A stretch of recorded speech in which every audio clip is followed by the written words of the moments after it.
And just like you just got through seeing this Federal Reserve System that I was telling you about, that I saw as a young man, that if all people will do what I'm talking about, you will be free from the power brokers of the world. Now, they don't like what I'm saying, but they're spit to me. They've threatened my life. God has kept me alive. He will, and he'll destroy these people who've always tried to kill me. I'm sure he's destroyed them. God has been with me since my birth, exactly as my mother has told you. And so did Steve tell you that also, from Australia. But you should be able to see it for yourself, because just like how does a boy in the second grade in our orphanage home make 11th grade reading comprehension when he's in the second grade? How is it he's given a unified mechanical field theory, mechanics explaining gravity, electricity, magnetism, wave and particle theory of light, the property of inertia by the mechanical laws of a gyroscope? And God has me explain it even on the Johnny Carson show to the world. Johnny Carson got the biggest response of anybody who had been on his show at that time from the information that I stated. I was on there for 16 minutes. That's a long time. God had all this happen. He gave me over $10 million worth of publicity in the 80s all over the world, and the world didn't do anything about getting behind this technology, and y'all are suffering as a result of it.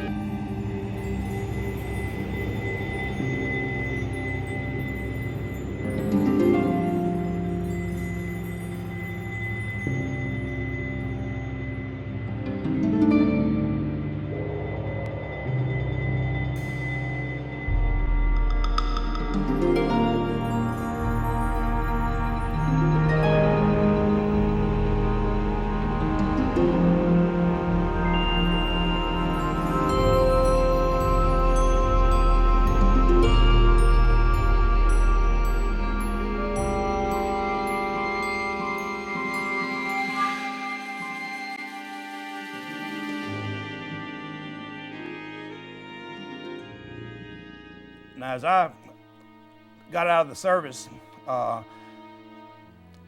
had quit believing in God because of that disparity I saw in Puerto Rico. And so I went to college, and I took up economics and accounting, and that's when I got shocked by what I saw. But when I was getting discharged, before I even got to college, I got discharged 3 months early on the GI Bill to go to college. But I went back to Tampa, Florida to get discharged, and when I was there, I went to a fair. And when I was there at the fair, and I could throw a ball like a bullet, and I'd win teddy bears. It cost me 25 cents a piece to throw 3 balls. I'd win a teddy bear every time I would do it. I'd never miss. I could throw a ball like a bullet. And I'd sell those bears to the guys at the base for $5 a piece, and they'd send it back to their girls. But while I was at the fair, I saw a fortune teller. So I will go into the fortune teller, and I'd already decided there wasn't a God, and I said, this can't be real either. So I go into this fortune teller. A heavy-set woman was there, very pleasant lady, and she tells me to sit down, and I sat down, and she takes my hand, and she takes and pulls it down like that. She looks at it for about 10 seconds and gets up and says, excuse me, and walks out. Now I'm thinking, well, she's going to come back with a bunch of con stuff and then say she wants some more money. But I wanted to hear her say it. So I sat there, and she stayed going for a good 10 minutes or so. She came back down, and sat down, very posed again, like nothing had happened. And she said, you're going to have a wonderful life. I said, what? She said, you're going to have a wonderful life. I said, that's all? She said, yes. And I got up thinking immediately, well, man, this is a con, because I could tell any fool that, and they'd think they got their money's worth. Now, so I go out totally satisfied. There wasn't a God, and these people don't know spit either. That's what I was thinking. I had given her an opportunity, and she gave me what I considered a con. I get to the door, and there's a drapery hanging down at the door, and I open it up, and when I do, there's a girl about my age. She fits the description of a gypsy to a T. Her eyes are on fire. She's blocking me where I can't get out. I have to take my arm and put it out and pull her back, and she's jabbering at me, and she says, you're going to be a great man. All people on earth are going to know who you are. And I said, bull, that's not what she said. And she didn't miss a beat. It didn't faze her. She said, you don't understand, that's my aunt. And I've been with her since I was 5 years old. And she was on the floor crying and wailing and rolling and wouldn't tell us anything except what I told you. And I didn't say anything. I just kept walking out, and a friend of mine was waiting on me. And he said, Joe, what's going on? I said, I don't know. These people are crazy. He said, you ought to listen to them. They sound sincere. I said, sure, they're sincere. They're con people. And then she said something, though, that hit me as truth. She said, look at you. She said, anybody else would be glad to hear what I was saying. And it immediately struck my mind, yeah. And that's their downfall. And that has been your downfall. You'll believe anything the power brokers have told you. But that hit me like lightning when she said that, and I kept right on walking. And then she said something to me in a pleading voice. She said, at least tell me your name. And I turned to her and I said, why do you want to know? She said, I know you'll be that great man, and when it occurs, she said, I'd like to know. And I told her. And then she shook her finger at me and she said, one day you're going to remember this. Well, that's 2 times, you know, through my mother and through a fortune teller. But a time before that, when I had left home and went to Louisiana, I had came back to Poplarville, Mississippi, and when we went to Lumberton, to an old church that my grandmother and granddaddy used to go to when they were young, and with some of my cousins. And we came out after church was over. It was called out Olive Baptist Church, I still remember it, on an old dirt road. And in fact, as I was talking to a friend of mine who wanted to be a preacher, and he was telling me that he didn't think he was worthy because he was attracted to girls. And I started laughing, and he said, I'm serious, what are you laughing about? And I said, well, anybody else would try to hide this. I said, you're so caring and you're honest, you don't feel like you're worthy. I said, God put that in us so we'd cross seas and climb mountains, and we'd cover the earth with grains of sand. And I said, we're doing that. And I told him that God would find him a girl, and he'd be true to her, and she'd be true to him, and you'd make a great preacher. He said he never thought about it that way, and he'll be that preacher. And just as I had said this to him, and he had agreed to be one, a man called me. He called to us and said, hey, you come here. And we all turned to him and said, yes, sir, who are you talking to? Because you were told to say yes, sir, and yes, ma'am to people back then, and young people did. And then he pointed me out and told me to come to him. And I said, yes, sir, what is it? He said, you're going to see the coming of God and play a big part in it. And I said, there's no way that you could know this. And he said, this is not up for discussion. He said, God told me to tell you, and you've been told. And he turned and walked away. Well, just like with my mother, I didn't listen to her. I had told her when she was telling me this, as I grew up, I should be a preacher. I hollered at her one day, about the time I was, just before I left home, Mother, if you want to preach, you preach, because I'm not going to preach. And she was a smart woman. She never said it again, because she knew she was pushing me away from whatever God had. But anyway, 3 times God had people tell me this as I grew up. I didn't pay it a bit of attention. I got out of the service and went to college. Then I started a barbell company in Houston, Texas, that you saw in the very beginning of this film, Newman, Dukes & Klein, in Houston, Texas. In fact, Red A there, who was a world-renowned firefighter, met Mike Dukes and Doug Klein and had me meet him before he would back them. Mike Dukes and Doug Klein were called the Golden Twins. They were linebackers for the Houston Oilers in 1962. And nobody in sports lifted barbells until I taught them to. And the way I do it is I take a quarter, put one here, one here, one here. I throw them up in the air and go whop, whop, whop, whop, and catch all 3 of them separate before they ever hit the ground. You try it, guarantee you can't do it. Never found anybody who can do it. And that's how I got Mike and Doug involved in this. And then after that, they had the best year they ever had, and the coach called them over at the end of the year. And Mike and Doug knew what was going to go on because the coach had told them not to touch weights. Nobody in sports touched weights because they believed that weights would make you slow. I proved it was the opposite. They had the best year they had ever had in their history. And the coach was complimenting them that they had the best year they had ever had. And that's when Mike and Doug passed quarters out and said, Coach, don't get mad at us. We did what Joe told us. We got harder, we could take the licks better, and our concentration got better. Everything he told us is true. That's how barbells came in sports. And it went like lightning. over every sport out there, and probably in a year's half, because football players got traded, because the coach immediately said, we're going to do what Joseph Newman said, because nobody in that place could catch those 3 quarters. I could catch them 100% of the time. I could catch 4 occasionally. Kind of about like I can catch 3 now if I wear glasses. But back then, I never missed. Now, my point of this is to show you how I grew up. I sold out in 1964 because I knew that if I just stayed there, we worked 24 hours a day, 7 days a week, and we never shut down. We were selling so many weights, it took off like lightning. And I started home one night, and I remembered the vow I'd made standing on a mountain in Puerto Rico. I came in the next day and said, I'm going to sell out. And I sold out for $10,000, same money they had put in it. And I knew I could buy lots of books, and I started studying medicine, physics, chemistry, astronomy, electrical engineering.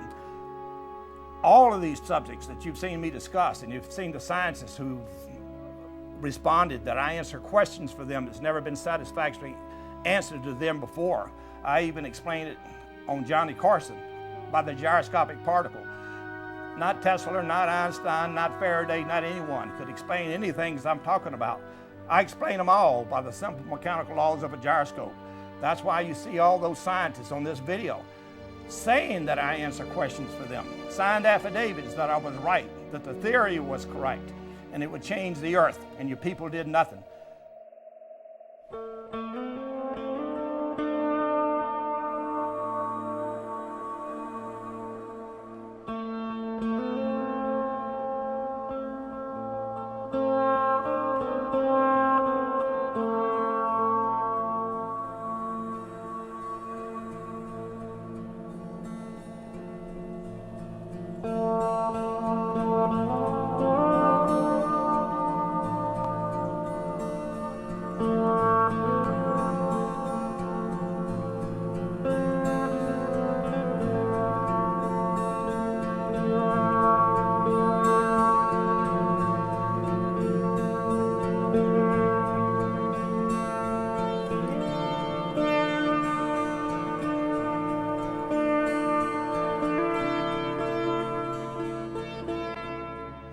But God is going to make all this occur. Well, we're going to get down to some nitty-gritty about what all this is about. Is that this technology is one thing, but God is coming to judge in these times. And let me tell you how it started. I'd been on the Johnny Carson show, and it just came back. Now, I just started believing in God in 1984, and the way this occurred was in 1977. He blinded me one day when I was working on the astronomy section of a book that I published in 1984. Showing everything worked electromagnetically throughout our universe. And I had the sun and all the planets lined up on big pieces of paper on the floor. All of a sudden, I was blinded. I couldn't see nothing but the number 14. I stood up because I was on the floor on my hands and knees looking at these angles, showing that there's connection electromagnetically between all of them. And anyway, when I stood up saying my brain has tricked me, because I'd studied psychology, and I knew that if you did stuff, your brain you can't get tired and get tricked. So I thought my brain had tricked me. And as soon as I said that, it cleared up. The wall came into focus, all my papers and everything else came into focus. I felt to myself, and I said, shoot, I feel okay. And I looked at my watch to see how long I'd been working. It was 2 o'clock. Well, I'd stay up all night reading and running tests and doing scientific research because it's quiet at that time. You can really concentrate. And I'd read at a rapid rate, just like in 2nd grade, I made 11th grade reading comprehension. I'd go through volumes of books, 2 or 3 books in a night, running experiments and thinking about everything that's there. When I read something, I know exactly what it means. I don't care if it's the Bible, I don't care if it's physics, I don't care if it's electrical engineering, chemistry. I see things that other people don't see. God gives me that ability. But anyway, as I mastered all this stuff, I did it like a sponge, absorbing water. In 1968, I started sending out a scientific document all over the earth. This has been a lifelong chore for me. And that's why the scientists and people have said what they've said in my behalf. And this is all for humanity. It's never been for me. It's what God taught me when my brother drowned. He molded me and he stamped me in the brain to make me serve humanity. But then God started really stepping things up on me. Was it 1987, he told me to start warning the world that he was going to come and judge the earth. Now, the time I wrote this book, I thought the world maybe had 150 years left, at that time before God would come. I ended up spending $25,000 doing all this, sending it all over the nation to all the news media people I knew and all over the earth. I'd send it to every embassy that God was coming to judge the earth at this time. Now, he told me something right up front, that the destruction would decrease proportionally as to how much people would change and show love toward one another. Well, God didn't stop right there. Now, I had only started believing in God again in 1984, just like that. I told you about that number, that 14. Well, let me show you what God did. The very next day, it happened again. Now, when I looked at my watch, it was only 2 o'clock that first day. Well, I knew that was only 4 hours, and I went back to work and forgot about it. Well, then the next day, it happened again. Same thing, number 14. I couldn't see anything. I stood up, said my brains tricked me again. As soon as I said that, it cleared up again. I looked at my watch again. It was 2 o'clock again. The second time, it dawned on me. In military time, that's 1,400 hours. Same number I was looking at. I knew it wasn't coincidence, so I told the girl that I was married to at that time, and she's the one that you saw in this video in that song, was John Denver, by me. Well, she come running into me one day, just about 2 weeks before this happened with me, and she was all excited and said, Joseph. I said, yeah, what is it? I thought she'd saw something. She said, I've been praying and praying to God for you because you're a good person, and I know you don't believe in God, and I don't want you to go to hell, so I've been praying for you constantly. And she said, God just spoke to me. He told me not to worry about you because he's got plans for you. So she said, I'm not. And she just turned around and ran back in the house like, a child almost, excited. Well, I thought, well, she means well, and she's generated this, because I didn't believe in God at this time. That was in 1977. And I just thought she meant well, but I studied psychology, and she tried so hard that somehow she generated this in her mind, is what I told myself, but that's okay with me. Well, then when this happened, I got suspicious. So I asked her to write down that number 14, but I didn't tell her what happened. And the reason I didn't was I knew she wanted me to believe so much, I was afraid she might accidentally, just in her eagerness, put something in there that don't belong. And I told her, anytime something significant happens that benefits us, tied to the number 14, I'd like you to write it down. But I didn't tell her why. And she said, okay. She looked at me kind of funny, but said, okay. I got a list of those, and there's over 50 major events that occurred from 1977 to 1984 of miracles that occurred for me, good things, financial money that allowed me to do more and to do more and to do more of my work for humanity. That in 1984 I had to admit cause and effect. And the only thing that could explain that was God. That's when I started believing. Well, then after the Johnny Carson show, right after I had all that publicity, and I told you God started speaking to me to warn the world, well, then he stepped it up. I stood on a mountain and asked for this, so I couldn't really complain about it as a young man. But anyway, I was told by God one morning when I'm taking a shower that all of a sudden God speaks to me and says, I want you to go to New Orleans and warn all the people. They're supposed to get together and pray in a unison of one, or I'm going to make a hurricane greater than number 5 come there and hit it. Well, that hit me just blindsided, because I grew up with these bigoted people. I knew in the South, I knew people from different churches are not going to go together and pray in a unison of one. They're too hateful to each other. I knew that ain't going to happen. So I go out, and it's a beautifully blue sky with some some white little clouds in that blue sky, just kind of sitting there on a Sunday morning. So I go out and I talk to God just like I'm talking to y'all. And what I said to God, I said, God, if you want me to jeopardize my life's work, which is kind of ironic because God's given me all this, it's his work, I'm just the messenger boy, but I was just getting in touch with God again in 1984, and here this is in 1988, You know, right after he had already told me to warn the world, now he's telling me to go and talk to these big people to do something I knew they wasn't going to do. So I told God, I said, going up to the shop, I said, God, I'm not going to do this unless you prove to me I didn't generate this in my mind. Now, I was real confident of my position, that I wasn't being unfair. I'm just asking for some scientific proof, and that's the way God had molded me. It was proof. So I go in and start telling my secretary about this, and all of a sudden it sounds like there's horses running across the front of this. So we go to the door and open it, and as soon as we do, the rain's moving at right angles to the ground. Now, she says, I've never seen rain fall like this in my life. I said, I have in a hurricane in Puerto Rico. And I walked out in it, and immediately the rain stopped, and it just pulled back like you pull back curtains. And there was blue sky, and there was a donut-shaped cloud rotating like a sickle. And it was so ferocious, she said, I can't look at this.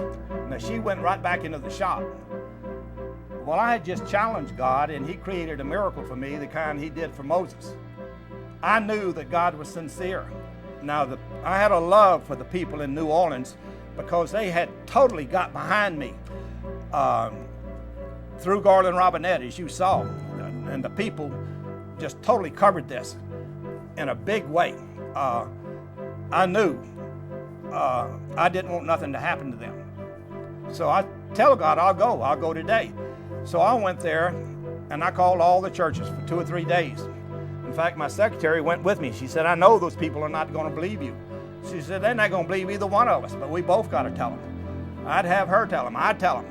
I called all the churches, and they all said something like this. Oh, Mr. Newman, we know that you mean well, but we have our own way of praying to God. Now, on Tuesday, I got so angry, I called them all, and I told them, I said that y'all going to be responsible for New Orleans being destroyed, and I'm going to blame y'all.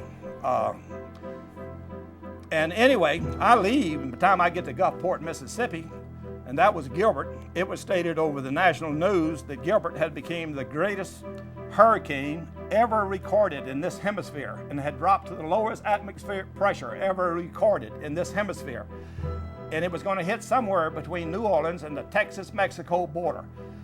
Well, then, the oldest, the guy who was head of all the Catholic churches comes out on a Wednesday, which was on the 14th of September, on all the news media, saying he wants all the churches to pray together in the oldest Catholic church in America, which was in New Orleans, in a unison of one. Evan Soule, my PR man, who lives in New Orleans, Soule College was founded by his great-great-grandfather. He's lived there for 5 generations, his people have, and he was my PR man, still is. And anyway, as he knew that I was doing this, he kept up with this. Well, they did it one time, they didn't do it anymore. Well, I knew that wasn't going to cut it with God. So I started telling Evan Soule to move away, because I had read the Bibles by that time, all the Bibles of the world, and had seen something about the number 14 with them that I'll share with you. But anyway, as I did this, I could see the hand of God all over it. And I knew that he was going to come and destroy New Orleans, and it bothered me, and I prayed about it. Anyway, while I was down in Florida building Big Eureka, God speaks to me again and tells me to warn the people all across the Gulf Coast in New Orleans that he's going to come and collect for the people going through that fraud with him. And it shocked me. But anyway, I did this, and this is a year before New Orleans got destroyed. And you're going to see right here, we're going to show you an affidavit recently written by Evan Soule to the truth of all this, because he lived there, I think, 4 days after New Orleans was destroyed. He was still living there. I had told him to leave all that time, and he didn't. And I told him to leave again when God told me to warn it. And I had a guy there in Fort Myers, Florida. He sent out press releases all over the Gulf Coast. He sent it to the mayor of New Orleans. I called the mayor of New Orleans. I couldn't speak to him. I spoke with his personal secretary. They knew who I was. Everybody in New Orleans knew who I was. because of all the publicity that was done there. I had the key to the city. That's why I had a love for these people. They had totally supported me. They got me national and worldwide publicity, as you saw in this video. I had a great affection for those people. I didn't want them killed. And I knew they were going to do what their preachers told them to do. And God came a year from that point. He came and destroyed New Orleans. And look at the letter from Evan Sule, who was there for 5 generations, and he lives in Arkansas now. And he thinks that the city that he and his forefathers had grew up in and been a part of will never be that city again. That's his belief. And he'll tell you about the miracle that occurred, and he was a witness to it, and that I had tried to get him to leave. But he didn't. But he has left after that fact, and he wants you the people to know it. And he also is telling y'all that I am a messenger for God, and y'all would be good off for listening to what I'm sharing with you. Now, this letter is from Evan R. Sule. He's been my public relations man for many years. He does public relations and graphic designs. February 2008, in a caring way, he wrote to you, the people, about what happened with New Orleans. To whom it may concern, my name is Evan R. Sule, and I have known energy machine inventor Joseph Newman and assisted him with public relations for 25 years until Hurricane Katrina. My home of origin was New Orleans, where my great-great-grandfather, Colonel George Sule, founded Sule College, which became the oldest business college in the South, if not in the nation. In 1987, Hurricane Gilbert entered the Caribbean basin, and it appeared that the Gulf Coast was its next target. At that time, Joseph Newman traveled to New Orleans from his home in Lucedale, Mississippi, to warn the people of New Orleans that the city was facing God's wrath. He believed that unless the people of New Orleans came together from different religions and prayed as a unit of one on a regular basis, God would send Hurricane Gilbert to destroy the city. Shortly after Joseph Newman arrived in New Orleans, and publicity announced his warning to the mayor, Archbishop Philip Hannon, asked people of all faiths to come together in St. Louis Cathedral, the oldest Catholic church in North America, and pray that Hurricane Gilbert would spare New Orleans. As it turned out, Hurricane Gilbert, a storm with the lowest barometric pressure on record in the Atlantic region and with winds over 200 miles per hour, slammed into a sparsely populated area of the Yucatan Peninsula. 3 months later, I was on the Isle of Cozumel, where I saw Gilbert's destruction firsthand. Imagine the concrete of a half-city block long highway dug up and thrown 100 feet inland away from the beach as though such concrete was made of plastic. That is the destruction I witnessed firsthand. Had the storm hit New Orleans, the destruction would have been catastrophic. Although some people prayed in St. Louis Cathedral before Gilbert, such prayer was short-lived. After Gilbert passed, people of varying faiths never came together again to pray, and thus God's request was ignored. Years later, Joseph Newman again warned that God would send another hurricane to New Orleans as punishment for the inhabitants failing to follow his simple request. He continually warned me to move away from the city, but having lived there through 5 generations, it was not easy for my family to leave New Orleans. While living in Florida, Joseph Newman had an associate send hundreds of press releases to Gulf Coast news media warning that God would soon come to collect from New Orleans with another devastating hurricane. Again, he urged the people of the city to come together and pray in a unison of one, but such warnings went unheeded by the inhabitants of New Orleans. Late in August of 2005, Hurricane Katrina descended upon New Orleans, and God's promise was kept. The city was virtually destroyed. Having lived there through Hurricane Katrina and stayed in New Orleans for 4 days after Katrina, I believe that the New Orleans I once loved and remembered is gone forever. Joseph Newman has stated he acts as a messenger for God. I would strongly recommend that such messages be taken very seriously. Sincerely, signed Evan R. Sule.